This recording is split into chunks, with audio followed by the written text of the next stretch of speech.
My name is Sister Mary Joseph Kabaire. I'm actually working in Ghana. When the genocide against the Tutsi happened, I was in the south of the country, Kianika Parish, Kikongoro. I was head of the clinic, health center. For me, the genocide didn't start that time. Before, between 92 and 94, there were some signs which showed me there's something wrong. We have to pay attention to do what we are doing. There's something wrong. For example, in 93, in December, a group of people came to attack the people surrounding the parish. They came to kill those people. And some people went to Butare, others stayed there. That time was very scary for us. For example, I could not make a referral from my health center, Kianika, to Kigeme, because people said, you are in Kotanyi, you have to be killed.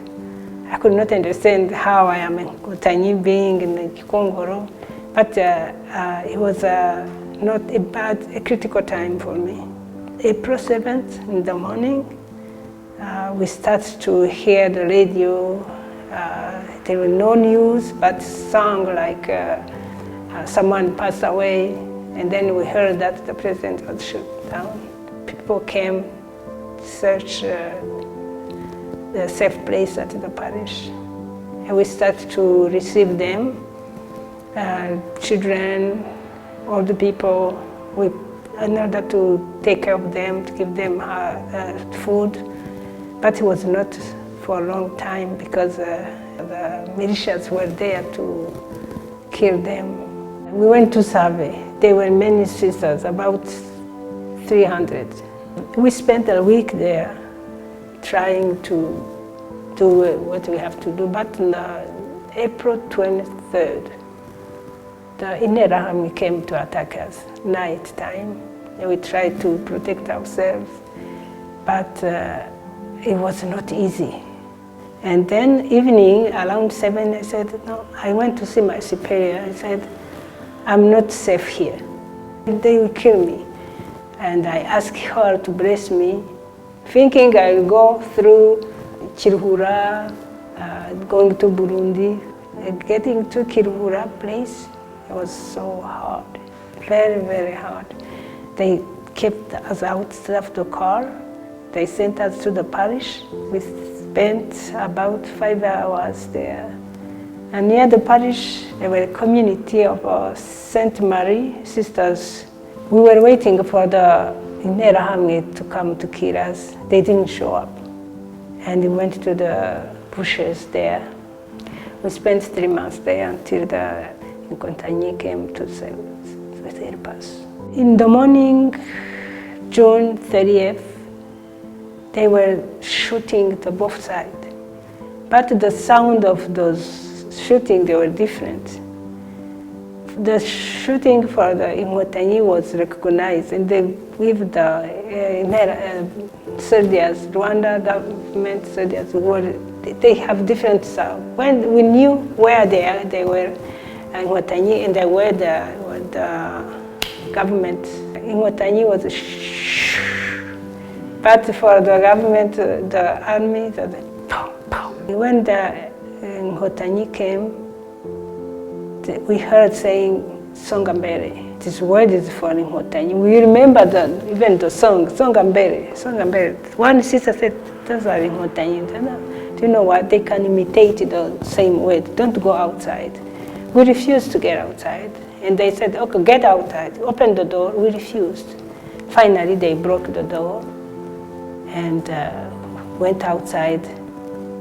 When we saw them, we said, we could not figure out who was that.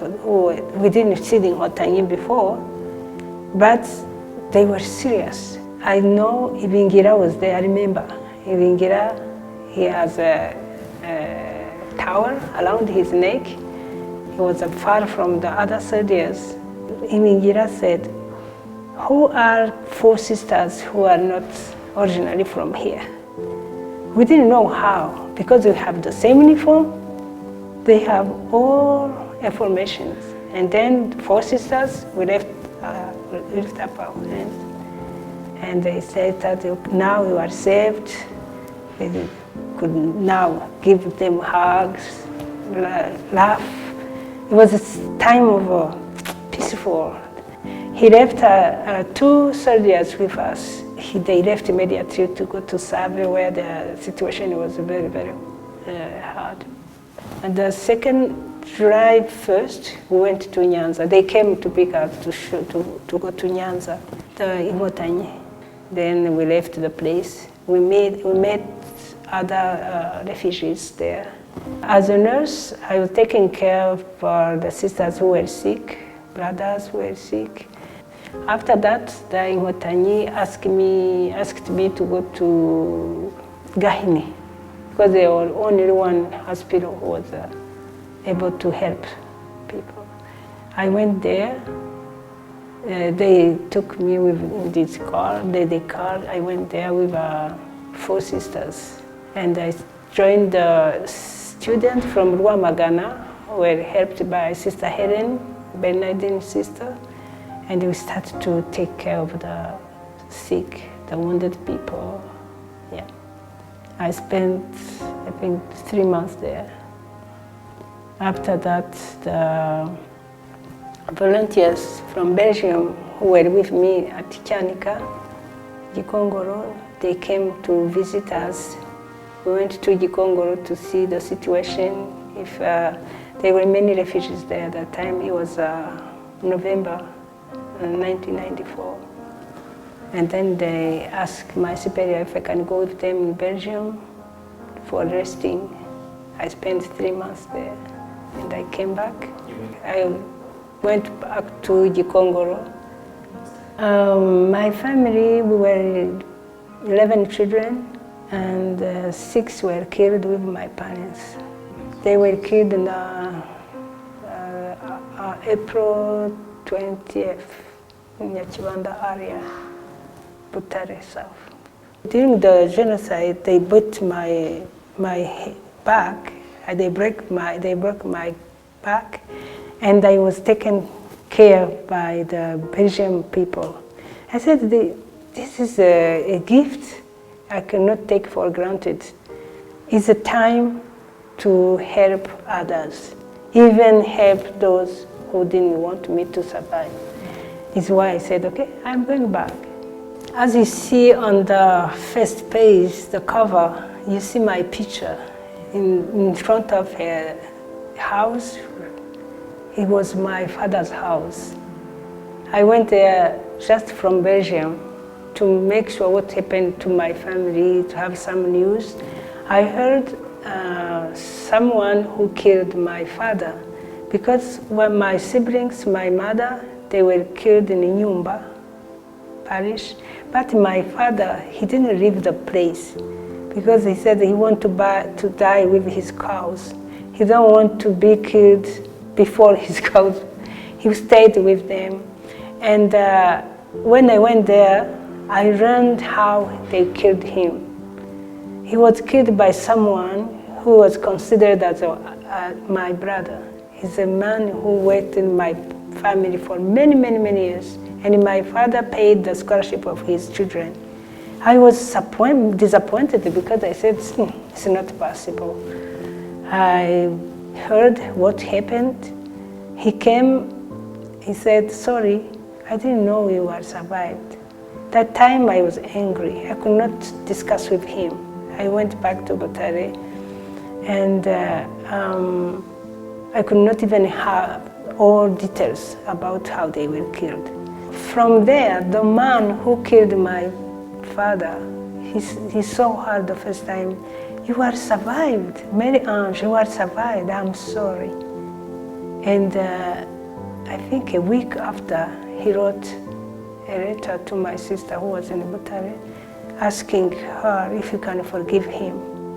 Then we met, we said, okay, my question is, if he gave me all details how my father was killed, we will forgive him. And then we invite him, he came, the letter is in the book, we were reading, You said you were with many people. Who killed my father? All of us. With what? Stone, machete, everything. What is the last word of my father? I said, this is the reward you gave me after teaching you, teaching your children, teaching your neighbors. Then you have to kill me. Okay, if you have to kill me, to eat. And then they killed him. All people, especially young people, have to learn. All who we are now is what we received from our parents. That resilience is rooted to my father's life, my mother's life. My parents were people who were like one person, who were well educated, if I can say that. They went through many types of trouble, but they continued to be good people. First of all, my message is for the family. Whatever I do for your child is the picture of his future. Actually, unfortunately, the parents don't give the time for the children. What you learn when you are young, even there is a problem up there, you can survive because you have roots of the good things you learn from your parents. I think our president is not a president, he's like a father of the family. The father always is looking for the good to make the family happy. For example, I'm in Ghana. People say, we would like to have Kagame in our country. We would have to, you are lucky to have that man. For me, it's a blessing. We don't have to take it for granted. We have to thank God who helped us to follow. I hope we continue in the same way because it's a healing, help everybody to heal and to be free in his country. Before to write this book, I have one word who pushed me to write. Never again. I heard that time, never again. I said, never again. From the Jewish people, they never again. Other never again. I said, no. Before to say never again, you have to know what happened.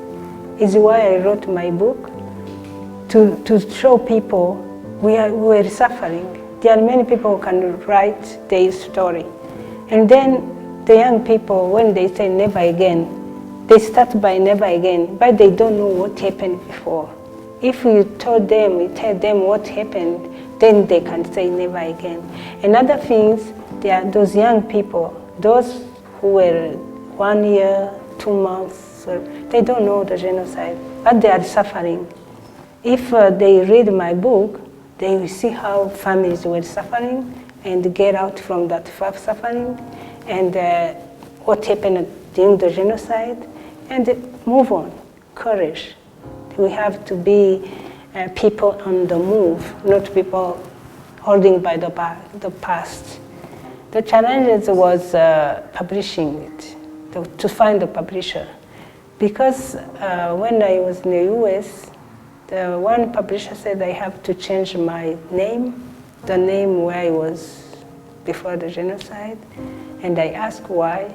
He said it was just to avoid to make unhappy people who killed others who stay there. If they see your name or their names, then they will not they'll be traumatized. And I said, no, this is not the reason I write my book. It's my true story. It's not fiction. This is only one I have. And the time to spend a long time to publish it because of moving from one place to another one. There are many people who helped us to grow, who helped us to move on, like Ingotani, like other people from the foreigner people, even ourselves when we supported each other. This is a lesson. Usually we should die or something is not good, but we move on together, we support. I see, for example, when I see my community leaving one house to the orphans, I learn this is a love. unconditional love to the young people who need to survive, who will never know their parents, who will never know the story of even where they were born. I learned much from that, and they survived. Now they are a mother or father for the family. This is a strength which helped me to see working together is a good strength for everybody.